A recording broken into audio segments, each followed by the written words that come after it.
Welcome back to the podcast. Gabe, Giannis, and I, we are joined with CrossFit Games champion, husband, father, badass gym owner, Ben Smith today. And dude, we were riffing, Gabe and I, we were just talking. We're like, dude, man, Ben Smith. And we were talking and Gabe's had some crap to talk. So I just thought we'd start recording the intro right now. So thank you. To be clear, shit to talk about you. I was just saying, like, it is really impressive. And we talk about this on the episode, how Ben has been able to continue to do some of the movements that, like, we've talked to, like the Matt Chans, the Chris Spielers, Dennis that we had on last week. You have talked about this a lot, about like kind of gravitating away from certain movements because they just don't feel good anymore, right? Like overhead squats, handstand push-ups, ring muscle ups, right? Like stuff where like the risk reward isn't there. And then on this episode, like Ben, just like completely on the other side, right? Like he's been doing this from 18 years old to 34. And he's like, dude, I'm taking class every day, doing the handstand push-ups. I'm doing like heavy overhead squats over 300. And what I was saying, what I was bringing up was Ben, from what I remember watching him, was always like a very virtuous mover.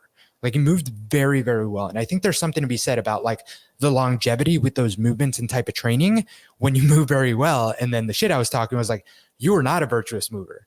You know, you were the guy that, like, honestly, like everyone loved to see you do well, I think, because you made it look like you were working really hard. But I think that that's the difference there, right? Like being that good at movement in terms of technique, I think obviously, and this is obvious saying it out loud, gives you a much longer longevity to, you know, like, hey, you're getting the weight up, but you're getting the weight up at all costs. So anyway, great conversation, touched on Faith a little bit, touched on him as a dad. I really enjoyed it, man. And I'm sure people will as well. I just thought it was funny because, you know, we've had all these other guys on the episode and you ask them like, hey man, what do you think about zone 2 training? What do you think about muscle ups? Kind of like I'm almost like leading the horse to water. Like I want them to agree with me that like, muscle ups, like, let's just not do them.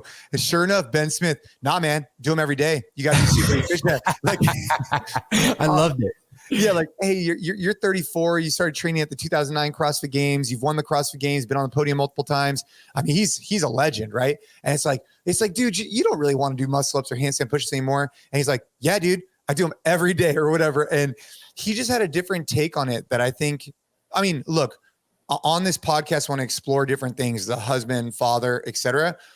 But I also think it's good to get different vantage points from a fitness perspective. He is as true to traditional CrossFit as I've heard anybody in the last 100%, at least 5 years. I mean, he is committed to the methodology, and he lives and breathes it. So yeah, man, I enjoyed talking to Ben Smith. He's always been a tremendous competitor. And now today we get to catch up with him, and dude, hopefully we'll talk to him again in another 6 months or a year and see how he's been doing. But without any further ado, Gabe, we got to get right into it. If you guys are listening to this episode, we really appreciate it. The podcast has been growing. We love it. Simple ask, if you haven't already and you've been listening to this show for a while, leave us a rating, leave us a review. I know that it sounds like, oh man, these guys always bring that up. Well, it's like, dude, a lot of people listen to the podcast. We don't have as many reviews as we can. So I just appreciate to take 30 seconds, leave us a rating, leave us a review, and enjoy this episode. Share with a friend, and let's keep training hard. So Ben, you and I, we've known each other for a really long time, competed with each other for a long time. Actually, Team USA that one year was badass. But here's how I want to start with the conversation is like a true testament, I think, to like the type of guy you are. I'll never forget this. It was 2015, and we were hosting a box to business seminar right by, because you won the games in 2015, right? Mm-hmm. Yeah. We were hosting a box to business seminar, which was like a business seminar for gym owners in the same area that the CrossFit Games were. And you had won the CrossFit Games. That night you were on ESPN. I'll never forget this, dude. Like it was yesterday. So you win $200,000. You're on ESPN. And the next day you're at our business seminar, like hanging out with us like at 6 a.m. And I just thought to myself, dude, this guy is on the top of the world, just won a major tournament, won a bunch of money, yet he's still prepared to come work on his business with us. And I don't know, I think that's a good testament to like, you know, your work ethic and who you've been, and not to mention all the old school videos of whatnot. So I just thought we'd start there and say that I appreciated that. And that stood out to me out of all the things, was like your determination to constantly improve, even after just being on the podium. Yeah, thanks, man. No, it was a cool seminar you guys put on, and I don't often get the chance because I wasn't out too much. spending most of my time training and coaching, that when I'm out there and I want to, have the opportunity to take advantage of that, it's pretty cool. So yeah, it's something that like the gym always mattered to me more than the competing. Like the competing is fun, but I always knew that like why I really loved CrossFit was just the fact that you can give it away to other people and it can change their life just like it has impacted yours and all the people around you. It's like it's just something that you can give away, and those things are just really valuable. Yeah. I have a question I want to ask you, but before, just because Jason mentioned it's always so interesting to me because we've had a bunch of people that Jason has competed with on the podcast, and I always come into it as like the outsider looking in. Like I was the fan growing up, like watching the YouTube videos and stuff. And the video the Ben Smith video that I immediately thought of when we were going to have you on the podcast, which I just looked it up. This isn't the title, but it's so perfect. It's the CrossFit cul-de-sac video. You remember that? Yeah. The day in the life with Ben Smith, where it's just like you, I remember your brother, a couple different athletes, just literally like in the cul-de-sac of your home, like doing stuff with the barbell. I remember watching that. It was so cool because that was like the first stuff. You were like super young at the time. Not that you're not young now, but also just like training at home, like taking the barbells outside. Like that was such a cool, like old school CrossFit vibe. So anyway, I started when there were like 3 gyms. That's right. Doing CrossFit. I mean, Jason was one of the first gyms.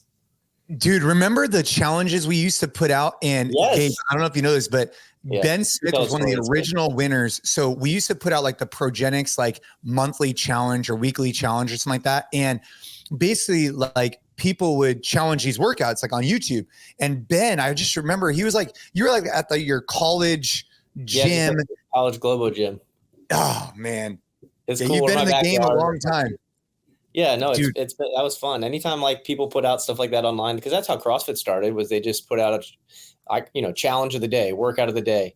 It was like, hey, come try to complete this task as well as you can and as fast as you can. It was pretty cool. Everybody would put their scores on the leaderboard, and every now and then like you or Chris Spieler or Josh Everett or one of those guys would put their score up there. And it's like, yeah, it's fun to try to compete against some of these guys that are doing the same thing as you, like best in the world at it. And, I mean, who doesn't love that kind of competition?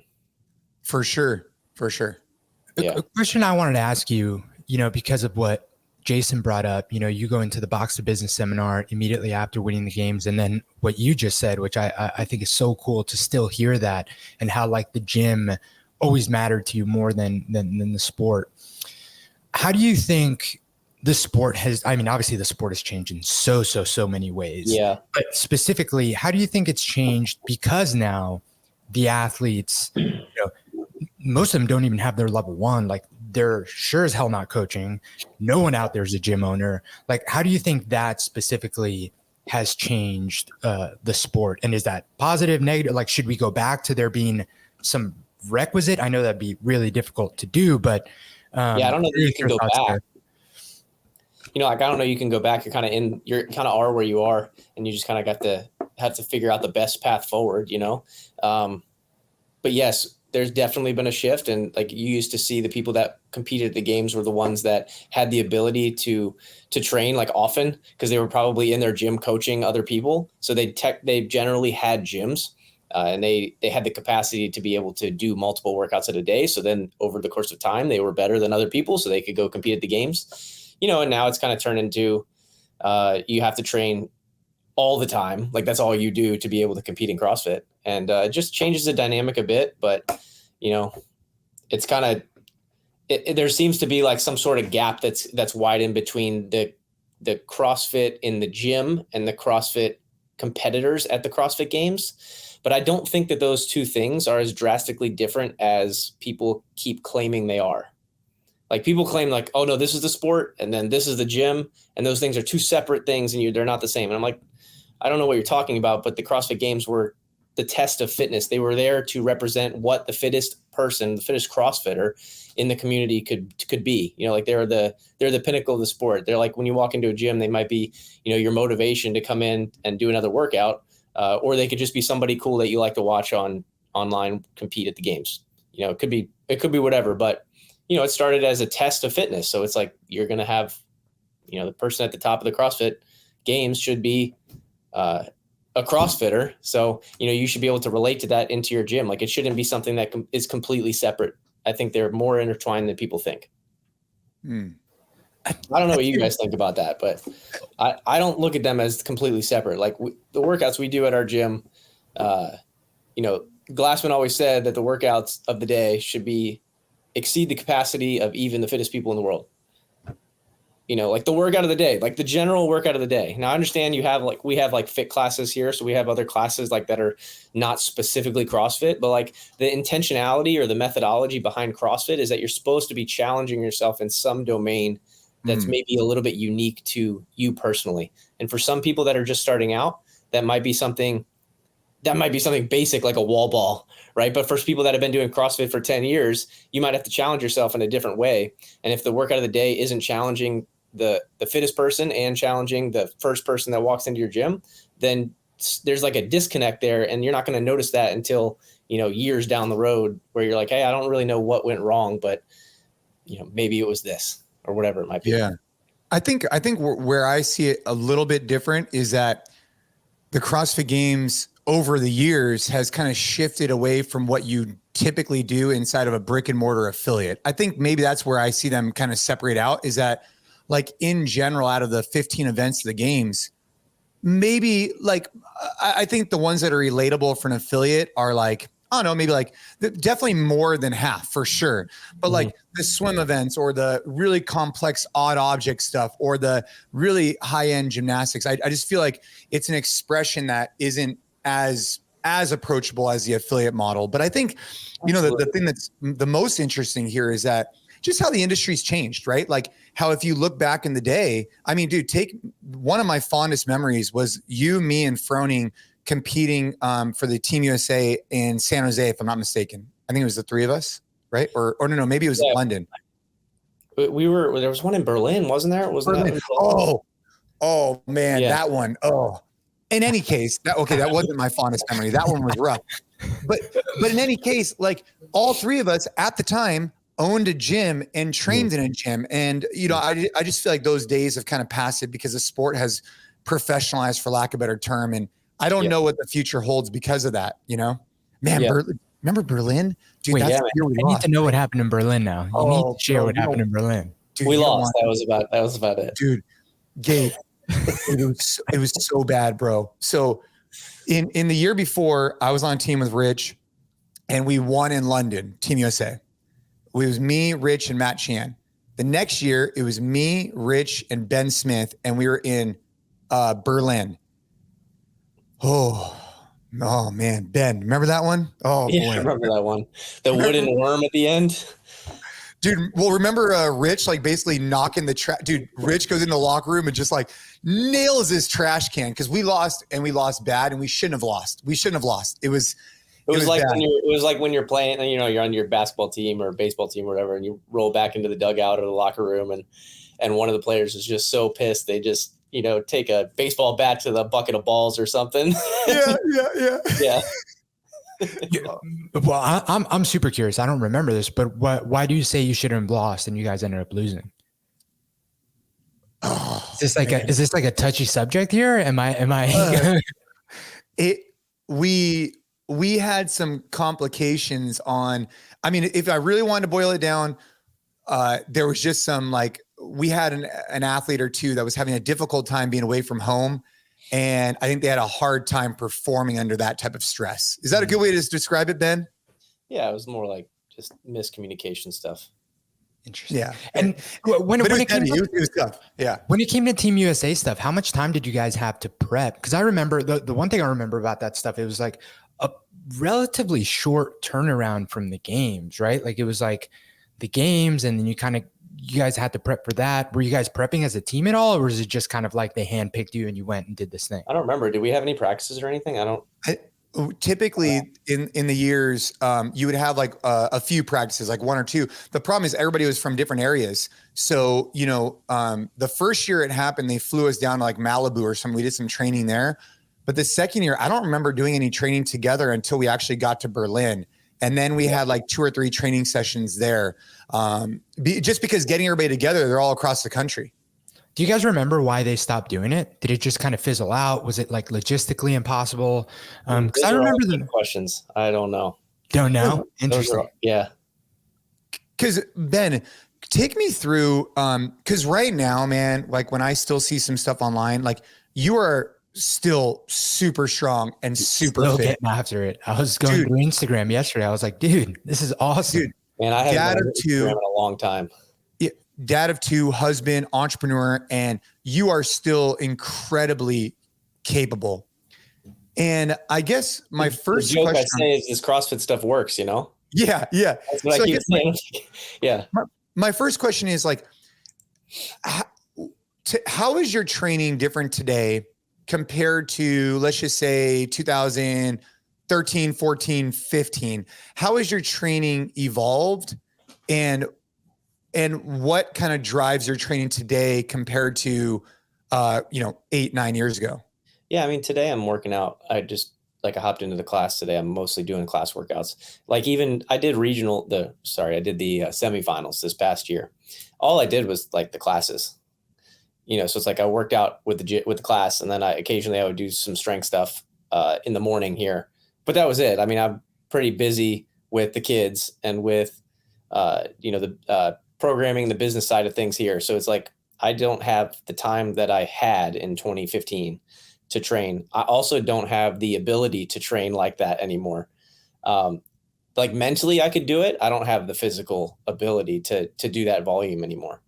Like my body just can't handle it, but I can do one workout just as good as I could then, but I can't do 5.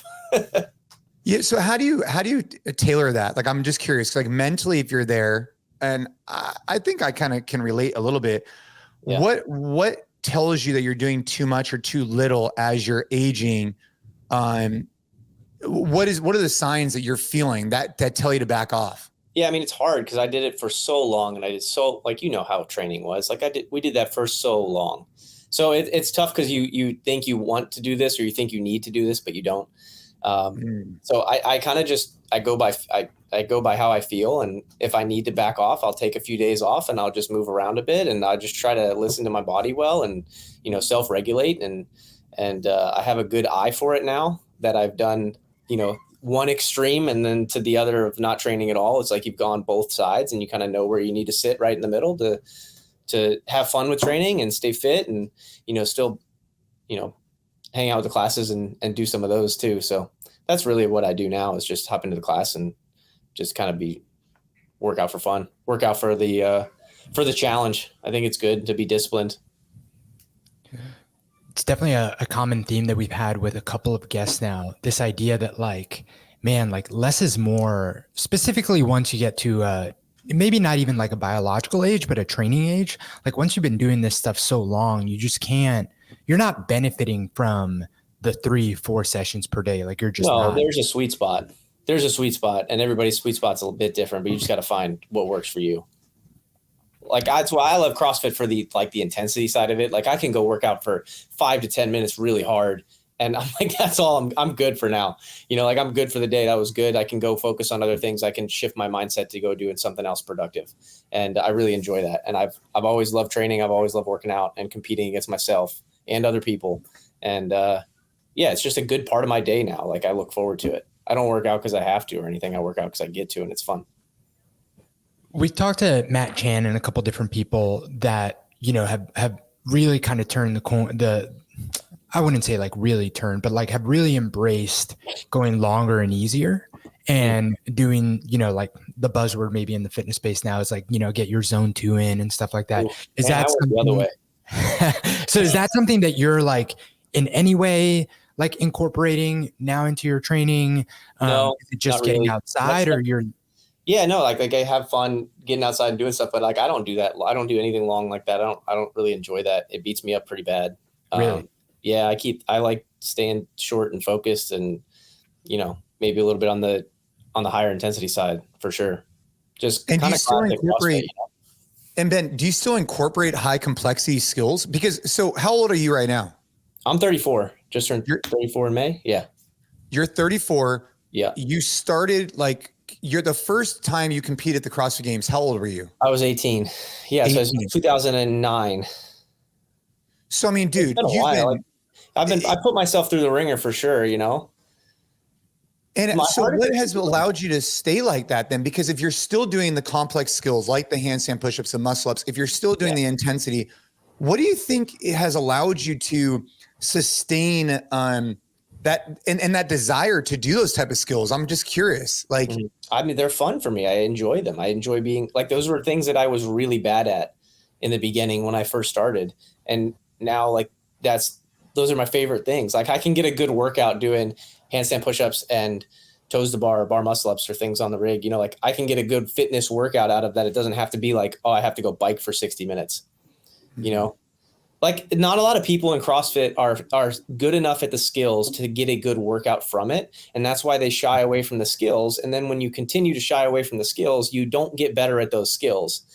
You know, like, so the goal, you know, as a CrossFitter should be to be so good at the basics, right? But then also so good at the skills that you can get a good metabolic workout from it. You know what I'm saying?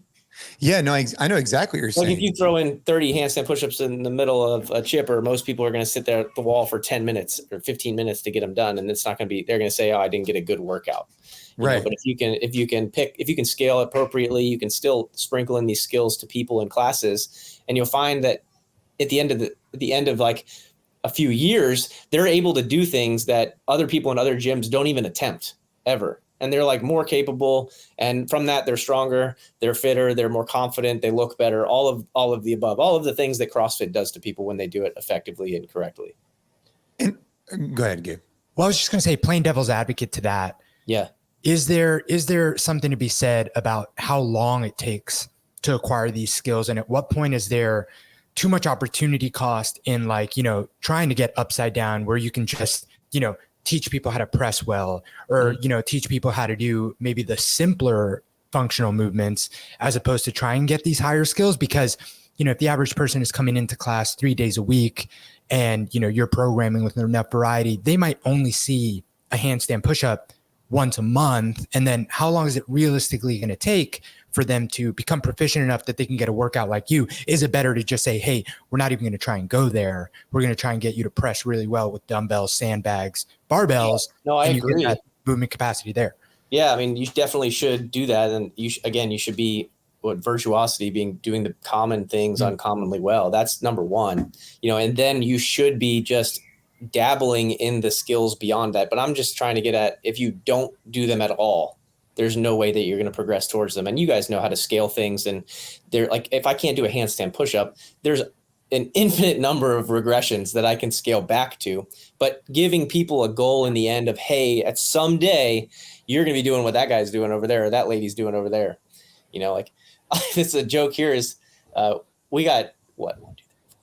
8 muscle up spots for rings, or 10 muscle up spots for rings in our gym, and people fight for them because there aren't enough spots. You know, it's like, that's not a normal gym. Like normally people don't even do ring muscle ups. And I'm like, we got pregnant women that are doing ring muscle ups. I'm like, get off the ring. Stop doing that. Like, you guys are crazy. You don't need to do that. You know, but they want to test themselves, and they know that the good things are found at the edge of their comfort zone, and they're trying to push themselves just a little bit further. And if they just do that and they come into the gym for 3 or 4 or 5 or 6 years, you know, we have people that were celebrating their 10th year at the gym. It's like, they still continue to get better after 10 years.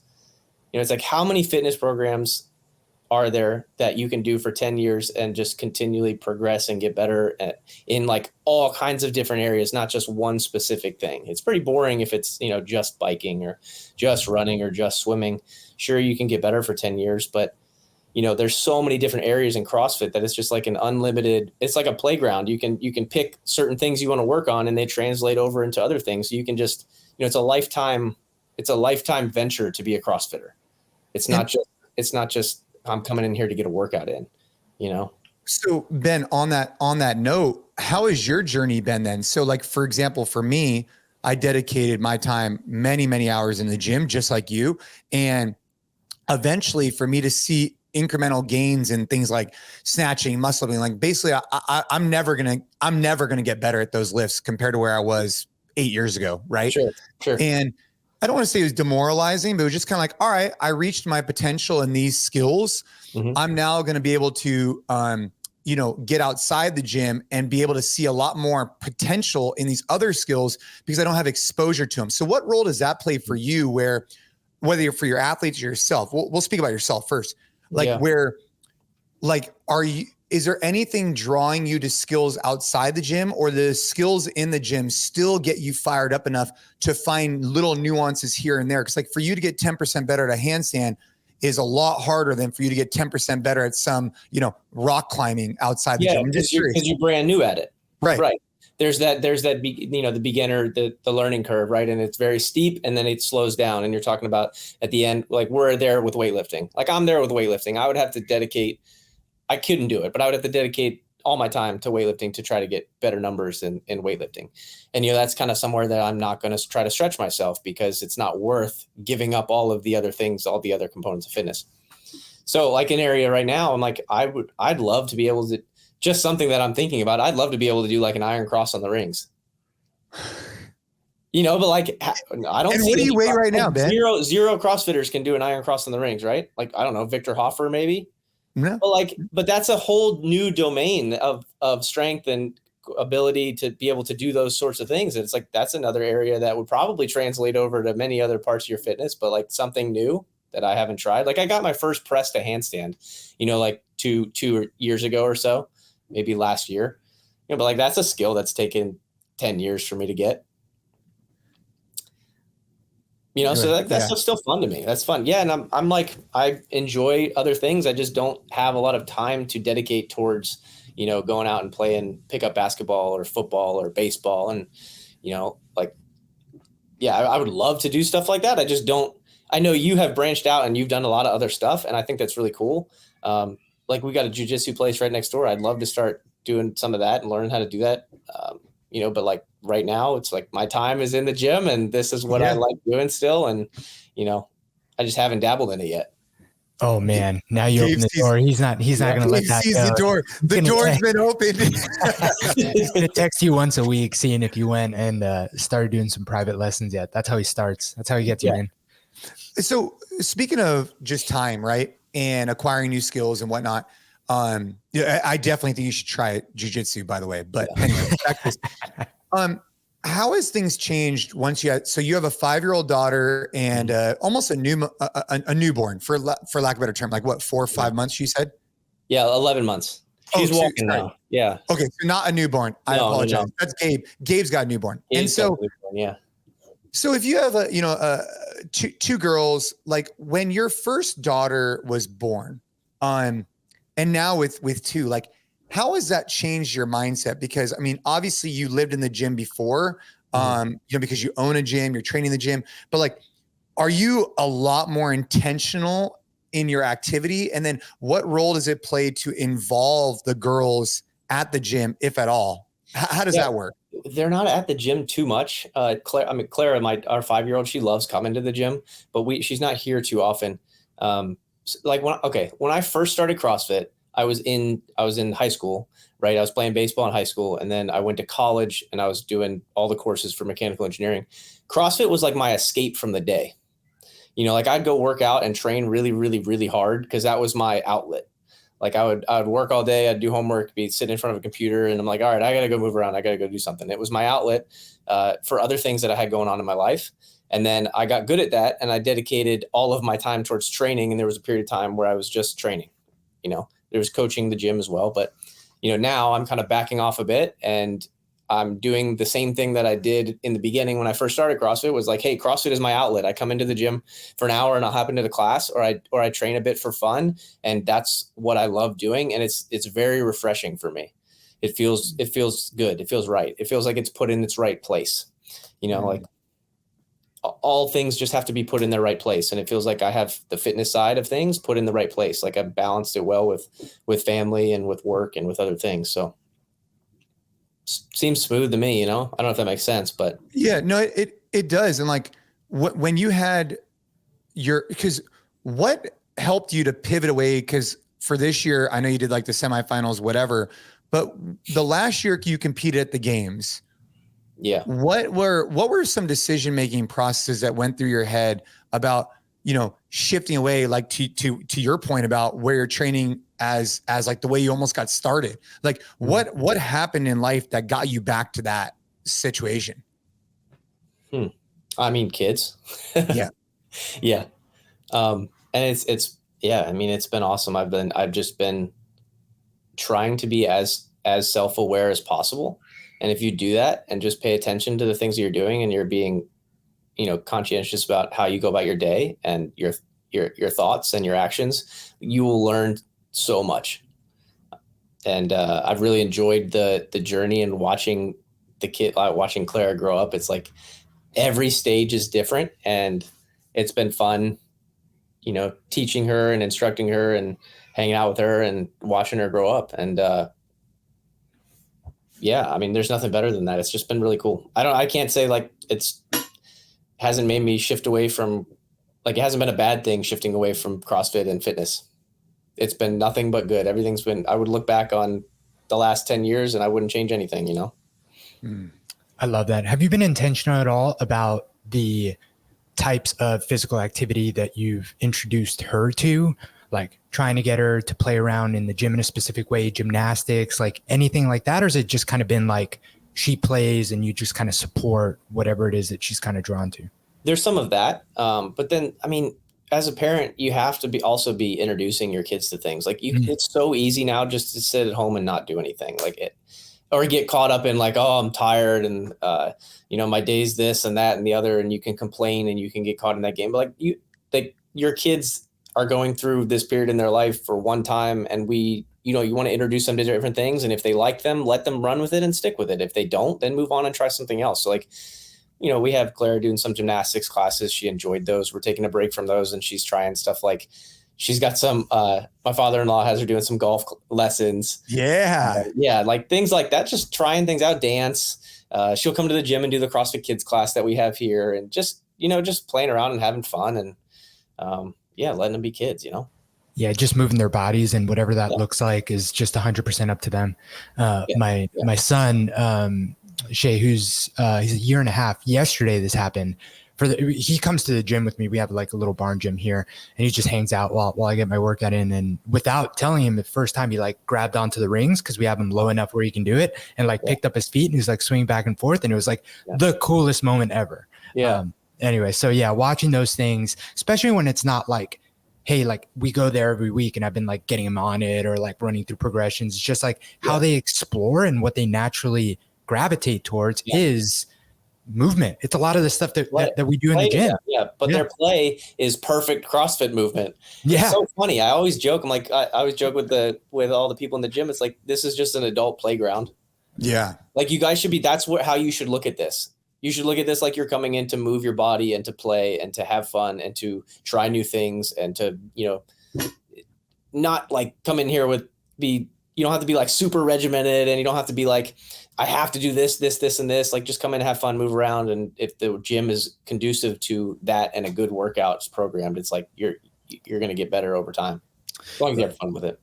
On that note, though, because as someone that's been in it as a gym owner and a coach too for so long, what are your feelings on like the leaderboard aspect, the 4-time aspect, and how that has? I mean, we've seen it a lot. I'm sure you've seen it too, because we do want people to come in and just have fun and make it a playground. I think what makes it start to move away from having fun in its playground is when people just absolutely obsess over hitting a PR or getting better or being in a certain spot in the leaderboard, or whether they RX the workout or didn't RX the workout. Like how has your experience as a coach and gym owner seen that evolve?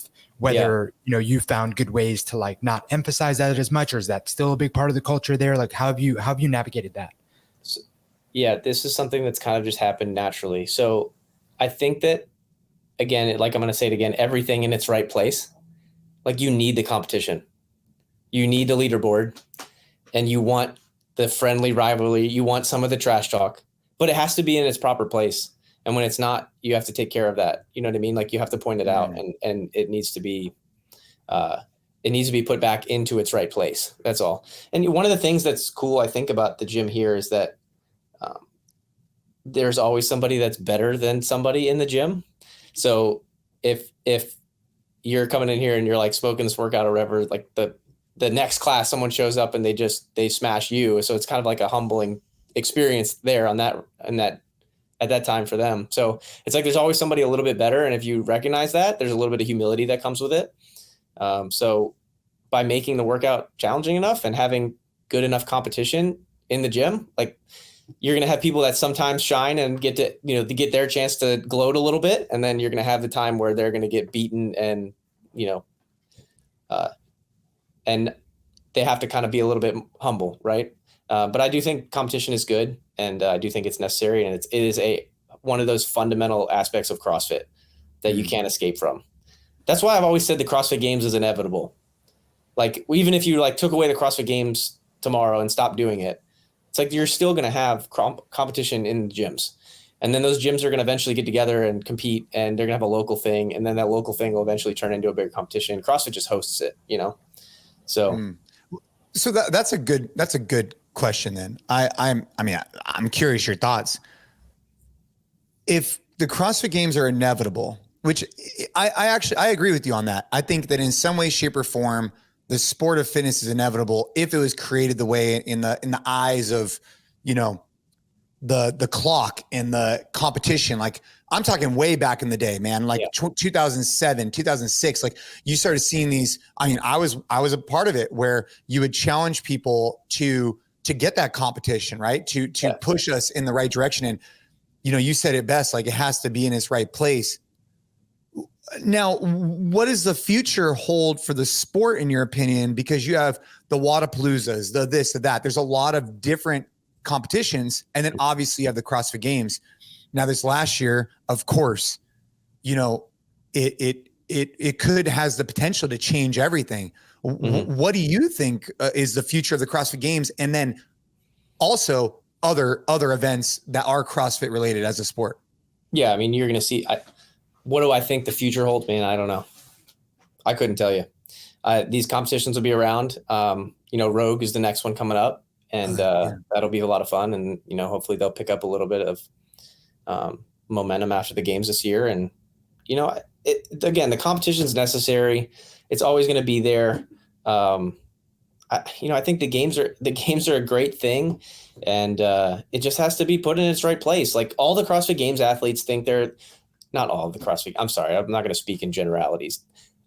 A lot of the CrossFit Games athletes think that they're the reason why everything is what it is. And then CrossFit thinks that they're the reason why everything is what it is. And they're just like laying on these two sides, and there's nobody able to, synthesize the two and make progress forward.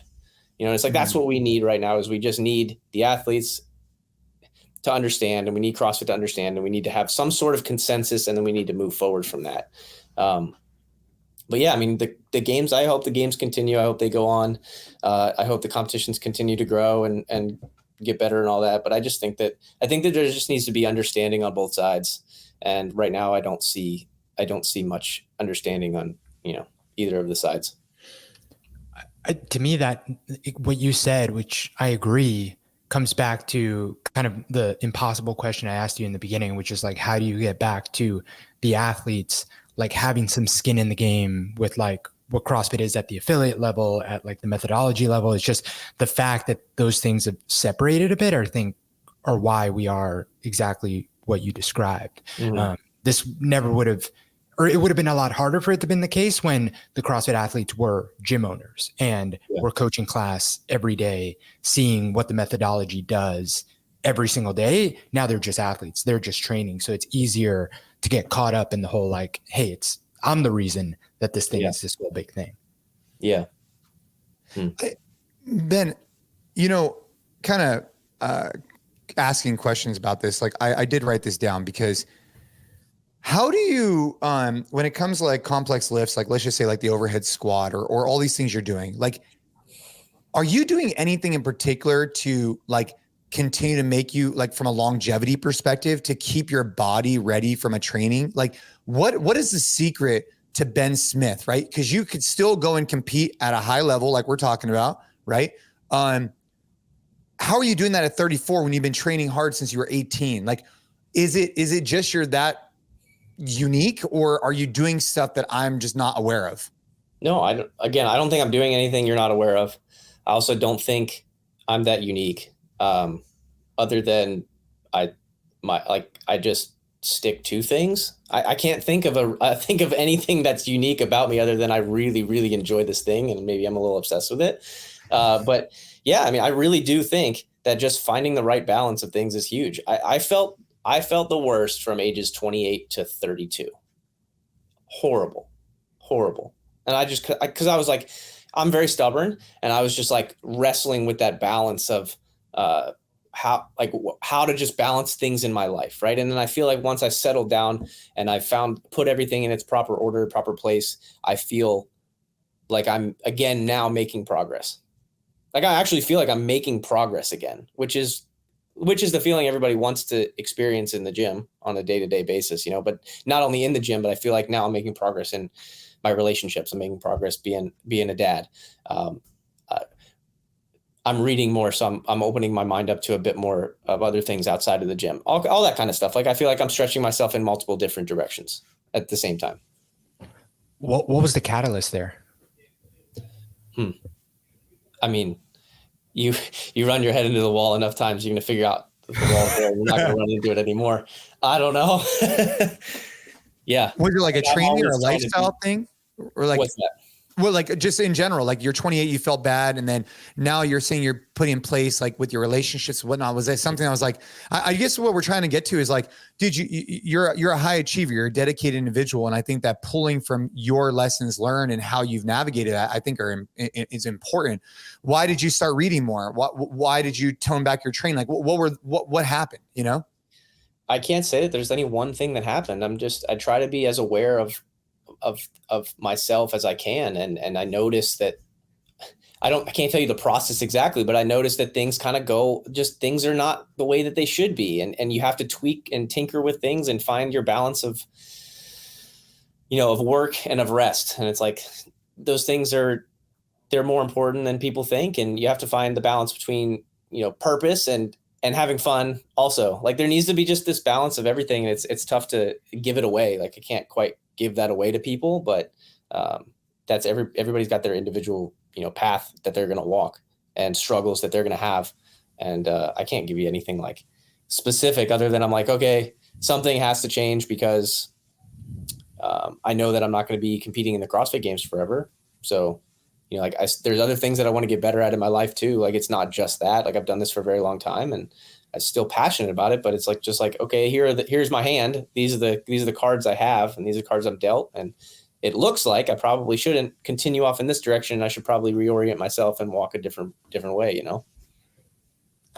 I think that sometimes it comes down to, at least, thinking about putting myself in the shoes of the question that we asked you. I think sometimes it feels like you just get into a season where everything starts to click a little bit better. And I think that it's going back and figuring out, like, what was the first thing that I decided to work on that then kind of permeated into everything else? Because I do think that that's usually what at least I've realized in my life is like, hey, like right now I could really improve my relationship with my wife, and doing the work to do that, just like more breeds more. And the next thing you know, like even things that are super not related to that, like, hey, I'm going to be better about sleep. Hey, I'm going to, start reading a little bit more. You just it starts kind of snowballing. But I've noticed that sometimes it's like one thing that I identified that I'm like, hey, this could really use work right now. And then you focus on just that thing, and it tends to like turn into other things going in the positive direction. So at least that's what I've experienced. But it is a really good feeling to like be able to think back on, 3-6 months ago, like, hey, wasn't feeling my best then, but now it just feels like everything's kind of clicking. It's nice to be able to feel that that's turning around. Yeah. I think I was just hurting myself in the gym too much. And it would make, like I had been nagging injuries or have pains and aches. And then I just wasn't as good of a person outside of the gym, and I wasn't as focused. I wasn't as I wasn't in a good mood. I wasn't, just all of those things that come with, being injured. I think everybody can relate to that. So I think just getting myself healthy again, and it's kind of like helped me refocus and give me some energy boost. I wanted to ask from a competition perspective, and also this plays into faith, I think, and purpose is, Were there things like mantras, or do you still have mantras or mindset, or where does faith, purpose, and then preparation come into play for you from a competition perspective? And then obviously in life, like, is there things that you're running through on a regular basis, like before an event, before a stressful activation, and correlating that with faith and purpose? Are there specific things that I do? Yeah. Where does that come out? Because ever since I knew you, I knew that faith was a part of who you were. And I guess, how does that evolve today? How has that evolved? And then obviously with family, has that adjusted? And then, yeah. Yeah. I mean, I don't know. I read the Bible cover to cover in 2016, and it changed my whole perspective on almost everything.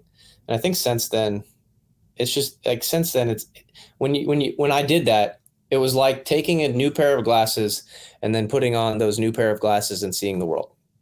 Everything's then filtered through that lens. And that's what I try to filter things through now. And that's changed my perspective on a lot of different things. Do you remember what prompted you to do that? I mean, I had gone to church with my family, not every weekend, but like we went and listen. I really enjoyed listening to the pastors and listening to the sermons.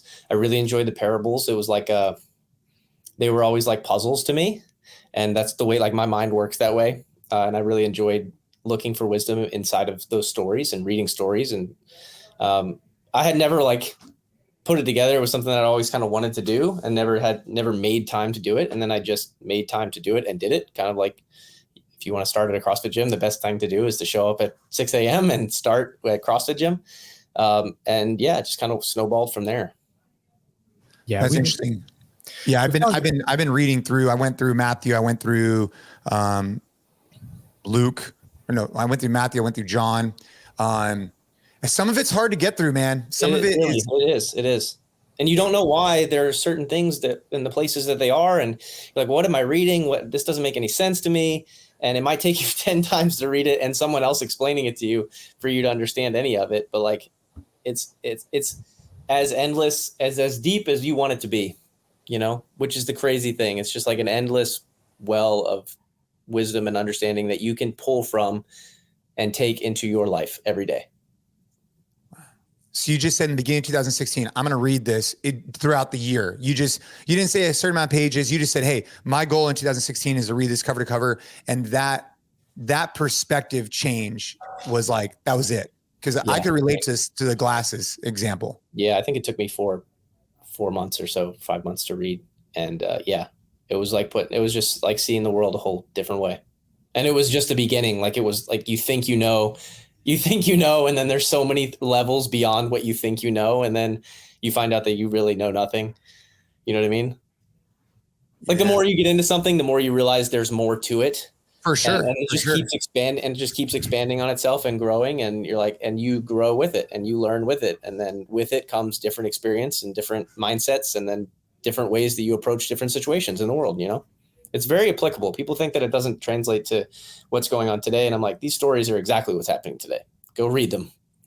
It's the world today. It is. People have not changed since we started.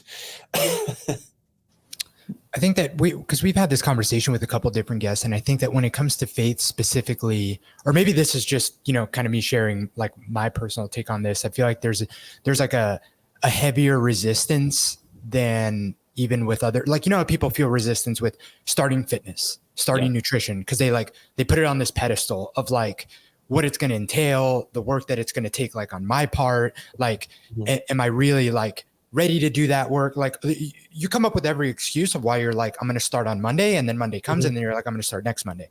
And at least for me, as someone that like, I understand that from a fitness and nutrition aspect, but like I've lived it for so long that I'm like, come on, just start. But I've felt the very same thing on the faith side.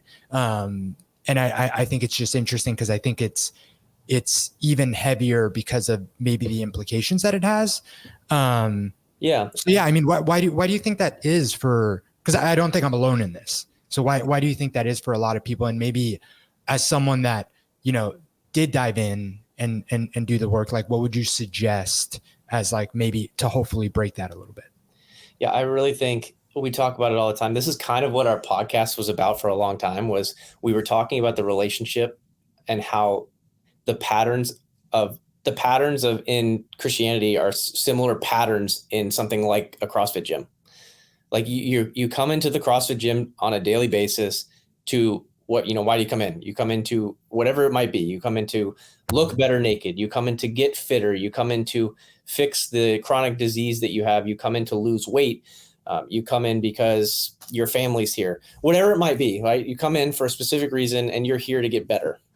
And everybody around you in the culture and the community knows that you're there to get better. And they're encouraging you to get better at the same time that they're trying also to get better. Your reasons might be slightly different, but you guys are all kind of like together as a community moving forward towards this goal.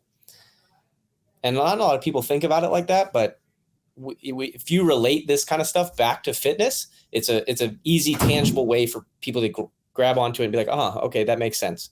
It's like, you can go to the gym and not really get anything out of it, or you can go to the gym and you can participate in the community, you can participate in the culture, you can participate in the workout of the day, and you can get better continuously over time, and that's the goal, and that's what you want to work towards. Yeah, that intentionality, dude. I appreciate that. I think that's you're hitting the nail on the head. Yeah, man, that's good. It just continues to fire me up on the journey, right? We've been talking about this on the podcast now for the last probably 6 months. And I said this on the podcast the other day. I downloaded like the Bible app, and every day it has like a little, like today it's John 5:24. And it's just like, it's at least a daily thing that I could be intentional about that starts my day off in a more positive light than like looking at the news. Like last night we were having dinner at my in-laws, and they just so happen to have local news on like in the background. Mm-hmm. And like, which is not normal. We don't normally have the news on, but they did. Yeah. And I'm just like, in the back of my mind, I'm just seeing like all this stuff going on. I'm like, wow. I was like, it's not a good way to start my day. I'm going to start my day like this, and then we can address all this other stuff. Yeah. It's just different. It's apart from the world is the best language I can use. And is that not what CrossFit was in the beginning? Like CrossFit was this shining thing that was stood apart from the world. It was countercultural. It was revolutionary in a sense, and it brought people together away and apart from everything else that was going on. It's just, I don't know. I find a lot of relations between the two. Yeah, man. Well, hey, we need Ben Smith as I'm not going to say, we need Ben Smith taking over CrossFit, and because you're championing it well on today's episode. So thank you very much. But dude, I know you got to go coach. You're coaching baseball today? Yeah, so we've been working with the Great Bridge High School baseball team for about a year now, and go over there 2 or 3 days a week. And they got a rogue rig, and I've been coaching we got like 30, 32 guys, and yeah, we're doing some outside stuff today, some sprinting. Oh man, it's a lot of fun. I really enjoy it. It's a good time. That's awesome. Yeah, man. I love baseball. Jason's son is super into baseball, so he's starting to get into it a little bit. Yeah, Caden is a powerhouse. I'll let Jason talk about it more, but I've watched him play a couple games. He's built like a catcher too. It's awesome. Yeah. Yeah. I mean, dude, one of the things I just want to bring up is like, if your daughter's interested in golf, I think golf and baseball have been really cool sports for Caden to get into. I wish Ava would be interested in golf. We're working on it, but it's because there's so many opportunities for failure, and then there's an opportunity to have to bounce back. I think that golf and baseball are unique in that sense, right? Like if you have a bad shot, like, dude, you gotta let it go, right? You gotta have a short memory and then get back in the game. So keep her doing that, man. I think she's gonna love it. Yeah, no, that's awesome. I know in baseball, like, you bat in 300, 3 out of 10 times you get on base. That's great. Yeah. Yeah. Well, keep getting those boys strong. We greatly appreciate it. For people who want to, look, if they're out in your neck of the woods, obviously come by the gym. I know you guys have online programs. You got all the things going. What's next in store right now? And then where can people find more information about Ben Smith? Yeah, I don't know. Come to Krypton. Yeah, they will. Krypton. So I don't know what's next, but if you're in the area, come by. I'm here all the time. Dude, that's awesome, man. Yeah. Well, I appreciate you. We'll let you get to your baseball. And Gabe, any kind of closing remarks here? No, man, I appreciate it. I appreciate the conversation, appreciate the time. And thank you. Yeah, thank you guys. It was fun. I appreciate this guy's still jacked and capable as hell at 34. if you guys haven't seen it, go on his Instagram, go watch his overhead squat video. I feel like my shoulders would break. So thank you very much, Ben. Appreciate you, and appreciate everybody checking out the podcast. Yeah. All right. See you guys.